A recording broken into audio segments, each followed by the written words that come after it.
তিরমিজি শরীফের 2 নম্বর হাদিস, আজকে থেকে মনে রাখবেন, মা বোনরাও সবাই, নারী পুরুষ সবাই। রাসূল আকরাম সাল্লাল্লাহু আলাইহি সাল্লাম বলেন, ইজা তাওয়াদ্দা আল আব্দুল মুসলিমু আও ইল মুমিনু, কোন মুসলমান যখন ওযু করে, কোন মুমিন যখন ওযু করে, ফাগাসালা ওয়াজহা, চেহারা যখন ধৌত করে, খরাজা মিন ওয়াজহিহি কুল্লু খাতিআতিন নাযারা ইলাইহা বিআইনাইহি মাআল মাই আও মা আখিরি কতরিল মা।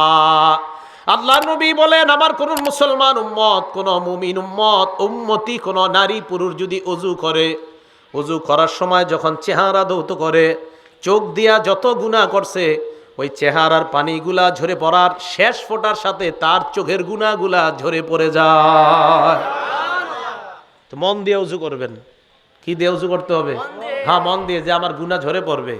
ওয়াইদা গসালা ইয়াদাইহা, হাত যখন ধৌত করে, খরজা মিন ইয়াদাইহি কুল্লু খাতিআতিন বাতাসাত হা ইয়াদা, 2 হাত যত গুনাহ করছে পানির শেষ ফোঁটার সাথে সব গুনাহ